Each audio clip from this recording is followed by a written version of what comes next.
ಮಾತೆಯ ಆಭರಣ ಹೇಗೆ ಕಳುವಾಯ್ತು? ಈ ದುಸ್ಸಾಹಸ ಮಾಡಿದವ್ರು ಯಾರು? ಘೋರ ಅನರ್ಥವಾಗಿದೆ ಮಹಾರಾಜ. ಆಗಬಾರದು ಆಗಿ ಹೋಗಿದೆ. ಮಾತೆಯ ಆಭರಣ ಕಳುವು. ಮಾತೆಯ ಆಭರಣ ವಿಜಯನಗರ ರಾಜ್ಯಕ್ಕೆ ಮಾತೆಯ ಆಶೀರ್ವಾದದ ಪ್ರತೀಕ. ಅದು ಹೇಗೆ ಕಳುವಾಗಲು ಸಾಧ್ಯ? ನಾವದೆಷ್ಟು ಭಕ್ತಿ ಹಾಗೂ ಶ್ರದ್ಧೆಯಿಂದ ಕೊಂಡೊಯ್ಯುತ್ತಿದ್ದೆವು ಆಭರಣದ ಪೆಟ್ಟಿಗೆಯನ್ನ. ನಾವಂತೂ ಇದನ್ನ ಸಹಿಸಲಾರೆವು ಗುರುವರ್ಯ. ಹೇಗಾಯ್ತೋ ಇದು? ನಮ್ಮಿಂದ ನಮ್ಮ ರಾಜ್ಯವನ್ನೇ ಕಸಿದುಕೊಂಡರೆ ಅದನ್ನು ನಾವು ಸಹಿಸಿಕೊಳ್ಳಬಹುದೇ? ಒಬ್ಬ ಶತ್ರುವಿನ ಕೈಯಿಂದ ಒಂದೊಮ್ಮೆ ನಮ್ಮ ವಧೆ ಆದರೆ ಅದನ್ನು ನಾವು ಸಹಿಸಿಕೊಳ್ಳಬಹುದೇ? ಇದು ಅದಕ್ಕಿಂತಲೂ ಘೋರ ಅಪರಾಧವಾಗಿದೆ. ನಮ್ಮಿಂದ ನಮ್ಮ ರಾಜ್ಯವನ್ನು ಹಾಗೂ ನಮ್ಮ ರಾಜ್ಯದ ಗೌರವವನ್ನು ಕಸಿದುಕೊಳ್ಳಲಾಗಿದೆ. ಮಾತೆಯ ಘನತೆ ಗೌರವಗಳನ್ನು ಕಸಿಯಲಾಗಿದೆ. ಹಾಗೂ ಇದು ನಮ್ಮ ಪಾಲಿಗೆ ಅಸಹನೀಯ. ನಮಗೆ ತಿಳಿಯುತ್ತಿಲ್ಲ ಈಗೇನು ಮಾಡುವುದು ಎಂದು. ಏನು ಮಾಡುವುದು ಈಗ ಗುರುವರ್ಯ? ಮಹಾರಾಜ,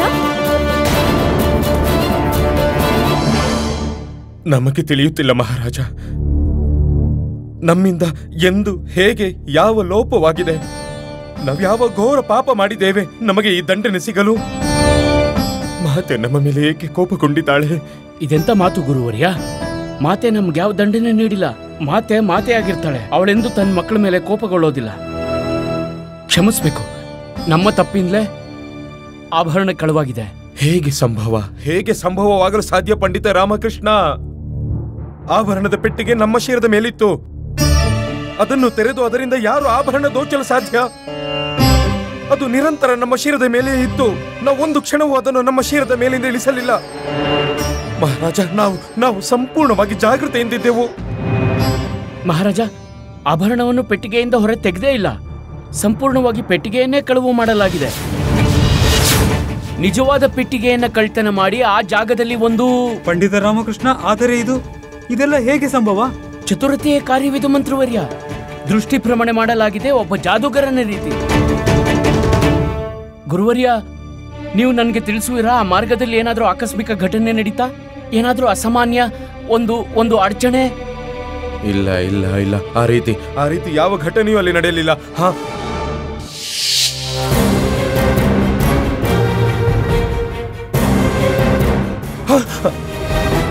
ಒಂದು ಕ್ಷಣ ಅದ್ಯಾವುದೋ ಹೊಗೆ ರೀತಿ ಆವರಿಸುತ್ತಿತ್ತು. ಒಂದು ಸ್ಥಳದಲ್ಲಿ ಹೊಗೆಯಂತೂ ಆವರಿಸಿತ್ತು. ಆದರೆ ಅಲ್ಲೆಲ್ಲಿಯೂ ಸಹ ಅಗ್ನಿ ನಮಗೆ ಕಾಣಿಸಲೇ ಇಲ್ಲ. ಒಂದು ಕ್ಷಣ ನಮಗೂ ಸಂದೇಹವಾಗಿತ್ತು, ಅಗ್ನಿಯ ಇಲ್ಲದೆ ಹೊಗೆ ಅಲ್ಲಿಂದ ಬಂತು ಎಂದು. ಮಹಾರಾಜ, ನಿಮಗೆ ಸ್ಮರಣೆ ಇದೆಯಾ ಈ ಘಟನೆ ಯಾವ ಸ್ಥಳದಲ್ಲಿ ನಡೀತು ಅಂತ? ಹೌದು, ನಾವೇ ಆ ಅನ್ಯ ಮಾರ್ಗ ಹುಡುಕಿದ್ದೆವು ಸಮಯವನ್ನ ಉಳಿಸಲು. ಅನ್ಯ ಮಾರ್ಗ? ಆದ್ರೆ ಮಂದಿರಕ್ಕೆ ಹೋಗೋ ಮುಖ್ಯ ಮಾರ್ಗ ಬಿಟ್ಟು ಅನ್ಯ ಮಾರ್ಗಕ್ಕೆ ಯಾಕೆ ಹೋದ್ರಿ? ಆ ಕೋತ್ವಾಲ್ ಸೋಮಯ್ಯನವರು ಸ್ವಯಂ ನಮಗೆ ಆ ಮಾರ್ಗದ ಬಗ್ಗೆ ತಿಳಿಸಿದ್ರು ಮತ್ತು ಅದರಿಂದ ಸಮಯ ಉಳಿಯುತ್ತೆ ಅಂತ. ಅದು ನಡೀತಾ ನಾವು ಆಯಾಸಗೊಂಡಿದ್ದೆವು. ಅದಕ್ಕೆ ನಾವು ಅವನ ಮಾತಿಗೆ ಒಪ್ಕೊಂಡ್ವಿ. ಇಲ್ಲ ಗುರುವರ್ಯ, ಇಲ್ಲ. ಒಂದೊಮ್ಮೆ ನೀವು ಆಯಾಸಗೊಳ್ಳದಿದ್ರು ನೀವು ಅದೇ ಮಾರ್ಗದಲ್ಲಿ ಹೋಗ್ಬೇಕಿತ್ತು. ಇದ್ರಲ್ಲಿ ನಿಮ್ ದೋಷ ಇಲ್ಲ. ಈಗೆಲ್ಲವೂ ಸ್ಪಷ್ಟವಾಗಿ ತಿಳಿದಿದೆ. ನಿಮ್ಮ ಮಾತಿನ ಅರ್ಥ ಇದೇ ಏನು ಪಂಡಿತ ರಾಮಕೃಷ್ಣ? ಆ ಸೋಮಯ್ಯ... ಮಂತ್ರಿಗಳೇ, ನನಗೆ ತಿಳಿದಿರುವ ಪ್ರಕಾರ ಪ್ರತಿ ಸೈನ್ಯದಲ್ಲೂ ಕೆಲವೊಂದು ಗೋಲುಗಳಿರುತ್ತವೆ. ಅದನ್ನು ನೆಲದ ಮೇಲೆ ಜೋರಾಗಿ ಎಸೆದ್ರೆ ಅವು ಧೂಮ ಉತ್ಪನ್ನ ಮಾಡುತ್ತವೆ. ಶತ್ರುಗಳ ಮಾರ್ಗ ತಪ್ಪಿಸಲು ಅದನ್ನು ಉಪಯೋಗಿಸಲಾಗುತ್ತೆ. ಅವಶ್ಯವಾಗಿ ಇದು ಸತ್ಯನೇ. ಹಾಗೂ ಇಂಥ ಉಂಡೆಗಳು ಸಾಮಾನ್ಯ ಸೈನಿಕರ ಹತ್ರ ಇರಲ್ಲ. ಅದನ್ನ ಇಟ್ಕೊಳ್ಳೋ ಅಧಿಕಾರ ಕೇವಲ ಉನ್ನತ ಸ್ಥಾನದಲ್ಲಿ ಕಾರ್ಯನಿರ್ವಹಿಸೋ ಜನರಿಗೆ ಮಾತ್ರ ಇರುತ್ತೆ. ಹೌದು ಪಂಡಿತ ರಾಮಕೃಷ್ಣ, ಅದು ಯಾವುದೋ ಉನ್ನತ ಸ್ಥಾನದವನ ಹತ್ರ ಮಾತ್ರ ಇರುತ್ತೆ. ಅರ್ಥ... ಸೋಮಯ್ಯ ಎಲ್ಲಿದ್ದಾನೆ?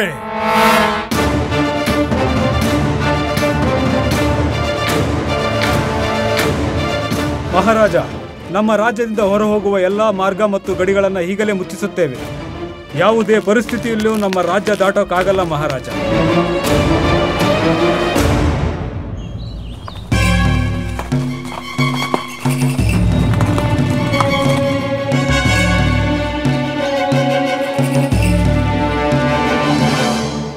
ನೀನು ಅಸಂಭವವಾದ ಕಾರ್ಯವನ್ನು ಸಂಭವ ಮಾಡಿದೆ ಶ್ರೀನಾಥ್. ನಿನ್ನ ಕುಶಲತೆ ಹಾಗೂ ಚತುರತೆಯನ್ನು ಎಷ್ಟು ಪ್ರಶಂಸೆ ಮಾಡಿದರೂ ಕಡಿಮೆಯೇ. ತೆಗೆದುಕೋ ನಿನ್ನ ಪುರಸ್ಕಾರವನ್ನು. ಸೋಮಯ್ಯನಿಗೆ ಇಷ್ಟೊಂದು ದುಸ್ಸಾಹಸ, ಇಷ್ಟೊಂದು ದೊಡ್ಡ ವಿಶ್ವಾಸ ದ್ರೋಹ. ಅವನು ಯಾವುದೇ ರಾಜ್ಯದಲ್ಲಿ ಅವಿತಿರ್ಲಿ, ಅವನು ಪಾತಾಳ ಲೋಕದಲ್ಲೇ ಇರಲಿ, ನಮಗೆ ಸೋಮಯ್ಯ ಬೇಕು ಕೊತ್ವಾಲರೇ. ಸೋಮಯ್ಯನನ್ನು ಹುಡುಕಿ ನಮ್ಮ ಸಮಕ್ಷ ಪ್ರಸ್ತುತಪಡಿಸಿ. ನಿಮ್ಮಾಜ್ಞೆ ಮಹಾರಾಜ. ವಿಜಯನಗರ ರಾಜ್ಯದ ಮೂಲೆ ಮೂಲೆ ಹುಡುಕಿ ಸೋಮಯ್ಯ ತಪ್ಪಿಸ್ಕೊಂಡು ಹೋಗ್ಬಾರ್ದು. ಹೋಗೆ. ಸಾಧ್ಯವಿಲ್ಲ ಗುರುವರ್ಯ. ಈಗ ಸೋಮಯ್ಯ ಇರ್ಲಿ, ಅವನ ಬಗ್ಗೆ ಒಂದು ಸಣ್ಣ ಸುಳಿವು ಕೂಡ ಸಿಗೋದಿಲ್ಲ.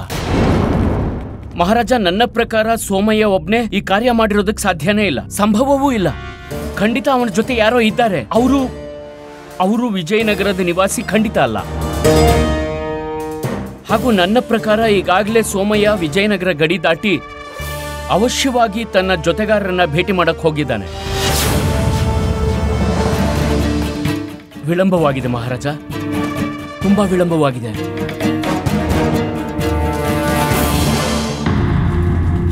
ಶ್ರೀನಾಥ್, ನೀನೇನು ಮಾತನಾಡಬೇಡ, ನಾವು ಇದನ್ನು ನಿಭಾಯಿಸುತ್ತೇವೆ. ಏಯ್ ಸೋಮಯ್ಯನವರೇ, ನೀವು ಏನ್ ನಡೀತಾ ಇದೆ ಇಲ್ಲಿ? ಗಡಿಗಳ ರಕ್ಷಣೆ ಇದೇ ರೀತಿ ಮಾಡೋದಾ ನೀವು? ನಿಮ್ಮೆಲ್ಲರ ಶಿರ ದೇಹದಿಂದ ಬೇರೆ ಮಾಡ್ಬಿಡ್ತೀನಿ, ಗೊತ್ತಿಲ್ವಾ ನಿಮ್ಗೆ? ಮಹಾಕಾಳಿಯ ಶೃಂಗಾರದ ಆಭರಣಗಳು ಕಳ್ಳತನವಾಗಿದೆ. ನೀವಿಲ್ಲಿ ವಿಶ್ರಾಂತಿ ಪಡಿತಿದ್ದೀರಾ? ಕ್ಷಮಿಸಿ ಮಹಾಸೇನ, ನಾವು ಜಾಗೃತೆಯಿಂದ ಇರ್ತೀವಿ. ಸರಿ, ರಾಜ್ಯದ ಗಡಿಯನ್ನು ಅಭೇದ್ಯಗೊಳಿಸಿ. ನಮಗೆ ಈಗ ತಾನೇ ಗುಪ್ತ ಸೂಚನೆ ಸಿಕ್ಕಿದೆ. ನಾನು ಅದನ್ನು ದೃಢೀಕರಿಸಿಕೊಂಡು ಬರುತ್ತೇನೆ. ನೀವ್ಯಾರು ನಿಮ್ಮ ಸ್ಥಾನದಿಂದ ಕದಲಬಾರದು. ಅಪ್ಪಣೆ, ತಾವು ನಿಶ್ಚಿಂತೆಯಿಂದ ಇರಿ. ಬನ್ನಿ.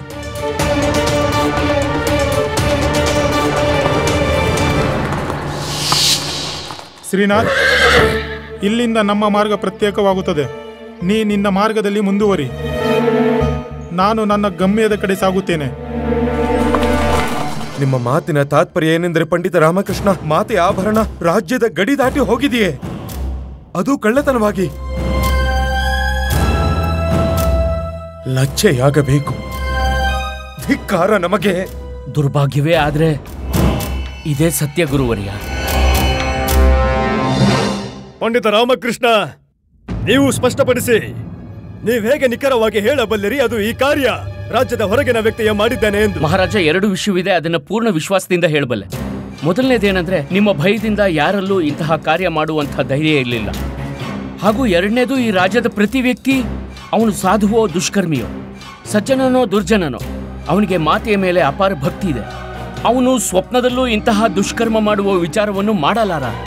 ಹಾಗಾದ್ರೆ ಯಾರಾಗಿರ್ಬೋದು? ಯಾರಾಗಿರ್ಬೋದು ಆ ವ್ಯಕ್ತಿ? ಧನಂಜಯ ಅಂತ ಅವ್ರ ಹೆಸರು. ಈ ಇಡೀ ಜಗತ್ತಿಗೆ ಅವರು ಶ್ರೀಮಂತ ವ್ಯಕ್ತಿ.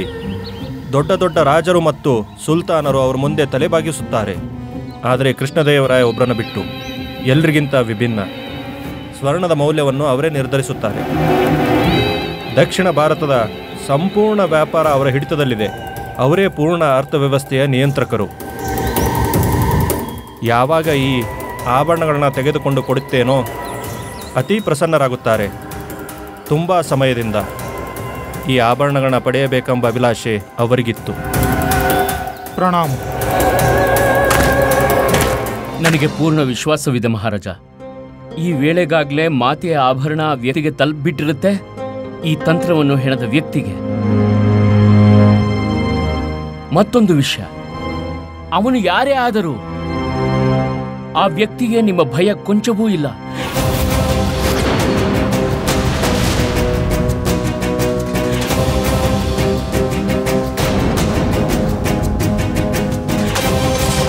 ಅವನು ಮೂರ್ಖನೇ ಆಗಿರಲಿ, ಅತ್ಯಂತ ಶಕ್ತಿಶಾಲಿಯಾಗಿರಲಿ, ಆ ವ್ಯಕ್ತಿ ಕೇವಲ ಚಾಲಾಕಿ ಮಾತ್ರವಲ್ಲ, ಅತ್ಯಂತ ಅಹಂಕಾರಿಯೂ ಹೌದು. ಇಂಥ ದುಸ್ಸಾಹಸ ಕೇವಲ ಅಂತಹ ವ್ಯಕ್ತಿ ಮಾತ್ರ ಮಾಡಬಲ್ಲ ಮಹಾರಾಜ. ಈ ಇಡೀ ವಿಶ್ವವೇ ಅವನ ಮುಂದೆ ತಲೆಬಾಗುವುದೆಂಬ ಗರ್ವವುಳ್ಳವನು. ಅವನ ಹೆಸರೇ ಅವನನ್ನು ಪರಿಚಯ ಮಾಡುತ್ತೆ ಮತ್ತು ತಿಳಿದಿದ್ದಾನೆ ಅವನು ಯಾವುದೇ ರಾಜ್ಯದ ಎಲ್ಲಾ ಗಡಿಗಳನ್ನು ದಾಟಿ ಸಾಧಿಸಬಲ್ಲೆನೆಂದು.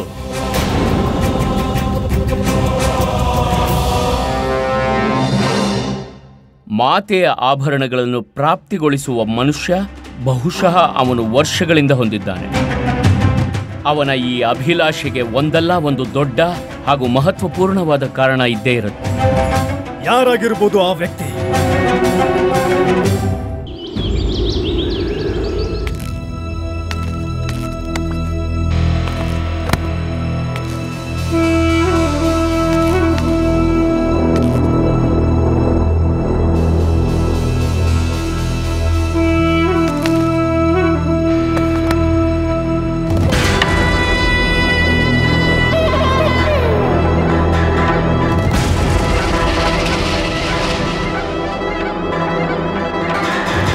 ಧನ ಮಾತನಾಡುತ್ತದೆ. ಮತ್ತೆ ನಮ್ಮ ಧನ ಮಾತನಾಡಿದಾಗ ದೊಡ್ಡ ದೊಡ್ಡವರ ಸಿಂಹಾಸನವೇ ಅಲುಗಾಡುತ್ತೆ. ಯುದ್ಧವನ್ನು ಮಾಡದೆ, ಯಾವ ಶಸ್ತ್ರವನ್ನೂ ಬಳಸದೆ ಎಲ್ಲ ರಾಜ ಮಹಾರಾಜರು, ಸುಲ್ತಾನ ಹಾಗೂ ನವಾಬರು ನಮ್ಮ ಮುಂದೆ ತಲೆಬಾಗುತ್ತಾರೆ.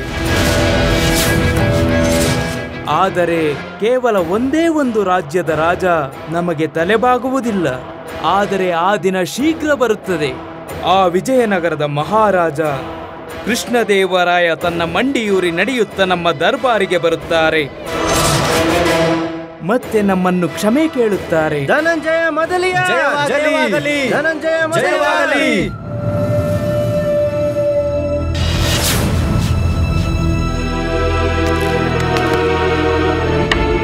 ಹೊಂಚು ಹಾಗೂ ಹಿಡಿ, ಇದು ಬಹಳ ಚೆನ್ನಾಗಿ ಗೊತ್ತಿದೆ. ಈ ಚದುರಂಗದಾಟ ಈಗ ಆಟ ಸಮಾಪ್ತಿ. ಪ್ರಭುಗಳೇ, ಈ ಚದುರಂಗದ ಆಟವನ್ನು ನೀವೊಬ್ಬರೇ ಏಕೆ ಆಡುತ್ತೀರಾ? ಮತ್ಯಾರಿಗೆ ಧೈರ್ಯವಿದೆ ನನ್ನ ಜೊತೆ ಆಟ ಆಡಲು? ಇಡೀ ವಿಶ್ವದಲ್ಲಿ ಈ ಆಟದಲ್ಲಿ ನನಗೆ ಮಣಿಸಬಲ್ಲವನೆಂದರೆ ಅದು ಕೇವಲ ನಾನು. ಯಾಕೆಂದರೆ ದನ ಮಾತನಾಡುತ್ತೆ. ನನಗೆ ಪ್ರಿಯವಾದದ್ದು ಎರಡೇ. ಒಂದು ನನ್ನ ಸಂಪತ್ತು, ಎರಡನೆಯದು ನನ್ನ ಪುತ್ರ. ಧನ ಮಾತನಾಡುತ್ತೆ, ಆದರೆ ಇದು ನನ್ನ ದೌರ್ಭಾಗ್ಯ. ನನ್ನ ಪುತ್ರ ಮಾತನಾಡುವುದಿಲ್ಲ. ಇದು ನನಗೆ ಅತ್ಯಂತ ಕಷ್ಟಕರವಾದ ವಿಚಾರ. ಧನಂಜಯರೇ, ರಾಯಚೂರಿನ ರಾಜ ತಮ್ಮನ್ನು ಭೇಟಿಯಾಗಲು ಉತ್ಸುಕರಾಗಿದ್ದಾರೆ. ಸರಿ.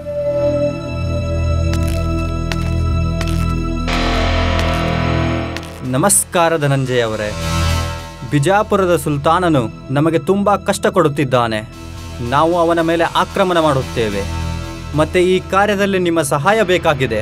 ಅವಶ್ಯ. ಮಂತ್ರಿಗಳೇ, ಇವರಿಗೆ ಶಸ್ತ್ರ ಹಾಗೂ ಸೇನೆ ಖರೀದಿಗೆ ಎಷ್ಟು ಧನ ಬೇಕೋ ಅಷ್ಟನ್ನೂ ಇವರಿಗೆ ನೀಡಿ. ಸರಿ. ಹಾಗೂ ಅದಕ್ಕೆ ಗಿರವಿಯಾಗಿ ಇವರ ಪೂರ್ವಜರ ಅಮೂಲ್ಯ ಆಭರಣ ಇರಿಸಿಕೊಳ್ಳಿ. ಮತ್ತೆ ಇವರಿಂದ ಬರೆಸಿಕೊಳ್ಳಿ.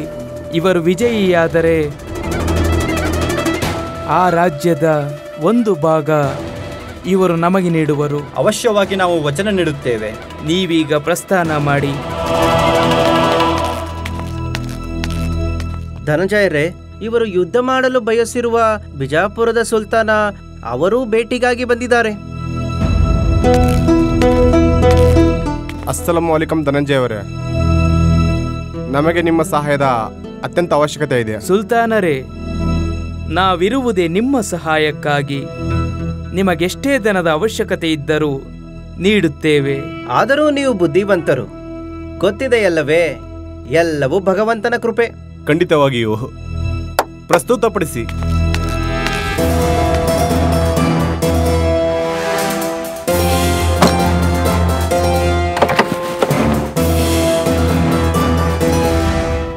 ಇದೆಲ್ಲ ನಮ್ಮ ಸಂಪತ್ತು.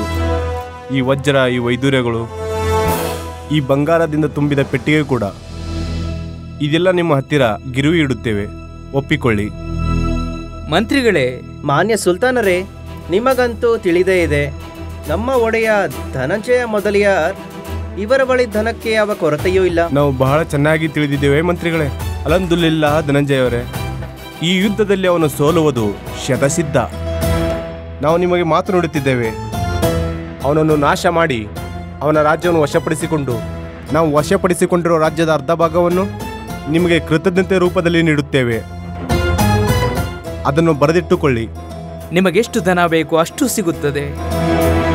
ನೀವು ವಿಜಯ ಸಾಧಿಸಿ, ಅದರಲ್ಲೇ ನಮ್ಮ ಖುಷಿ. ನೀವು ಈ ಕಡೆಯಿಂದ ಪ್ರಸ್ಥಾನಿಸಿ. ಧನ್ಯವಾದಗಳು ಧನಂಜಯ ಅವರೇ. ಅಲ್ಲಾ ಹಾಫೀಸ್. ನೀವೇ ಧನ್ಯರು ಪ್ರಭು. ಇಬ್ಬರಿಗೂ ಹಣ ನೀಡಿದ್ದೀರಿ.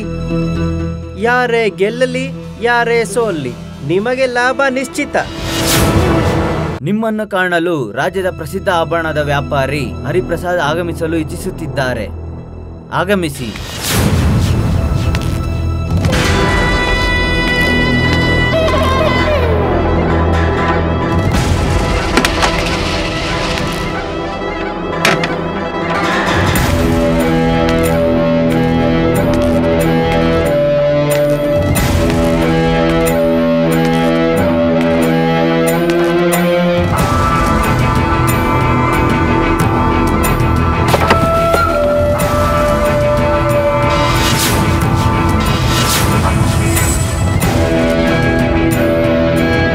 ಈಗ ಕೃಷ್ಣದೇವರಾಯ ನಮ್ಮ ವಶವಾಗುತ್ತಾನೆ.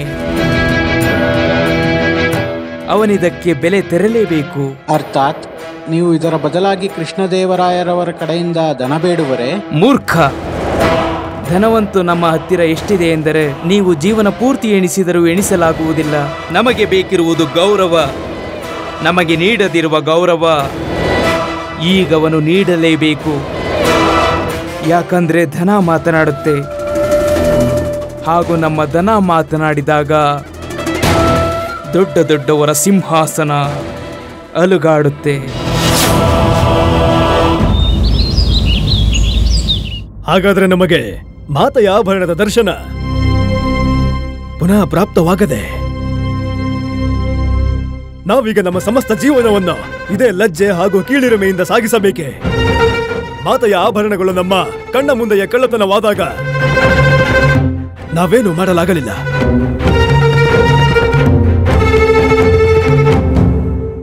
ಇಲ್ಲ ಮಹಾರಾಜ, ತಪ್ಪು ನನ್ನದು. ಪೆಟ್ಟಿಗೆ ನನ್ನ ಶಿರದ ಮೇಲಿತ್ತು, ನನ್ನ ಕಾವಲಿನಲ್ಲಿತ್ತು, ನನ್ನ ಕೈಯಲ್ಲೇ ಇದ್ರೂ ಕೂಡ ಅದು ಹೇಗೆ ಮಾಯವಾಯಿತು? ಇಲ್ಲ ಮಹಾರಾಜ, ನನ್ನ ಕಾರಣದಿಂದಾಗಿದೆ. ನಾನು ಮುಂಚೆನೆ ಯೋಚಿಸಬೇಕಿತ್ತು ಇಂಥ ಒಂದು ದೊಡ್ಡ ದುರ್ಘಟನೆ ನಡಿಬಹುದು ಅಂತ. ಇದರಲ್ಲಿ ನಂದೇ ತಪ್ಪು. ಇಲ್ಲ ಮಹಾರಾಜ, ಇದೆಲ್ಲ ನನ್ನ ಕಾರಣದಿಂದಾಗಿದೆ. ನಾನೀ ರಾಜ್ಯದ ಮಹಾಮಂತ್ರಿ. ಆಭರಣಗಳ ಜವಾಬ್ದಾರಿ ನನ್ನದಾಗಿತ್ತು. ಆದರೆ ನಾನು ಅಸಫಲನಾದೆ.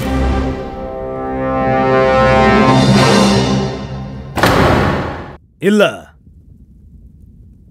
ನಿಮ್ಮದ್ಯಾರದು ತಪ್ಪಿಲ್ಲ. ತಪ್ಪು ನಮ್ಮಿಂದಾಗಿದೆ. ವಿಜಯನಗರ ರಾಜ್ಯದ ಸಾಮ್ರಾಟ ಕೃಷ್ಣದೇವರಾಯನಿಂದ ಲೋಪವಾಗಿದೆ.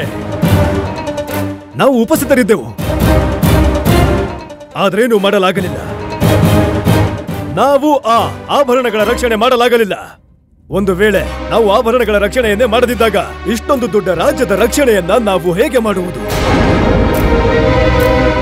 ಅನರ್ಥವಂತೂ ಆಗಿದೆ. ಅದು ನಮ್ಮಿಂದ ಆಗಿದೆ. ಇಂದು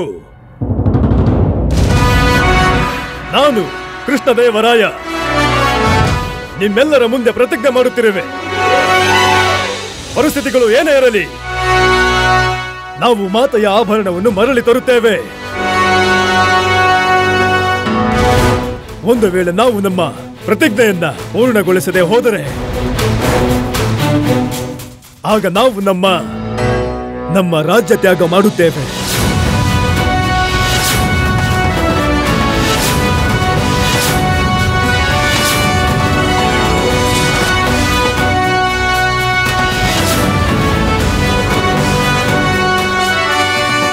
ಎಲ್ಲಿ ಹೋಯ್ತು ಆ ಆಭರಣ?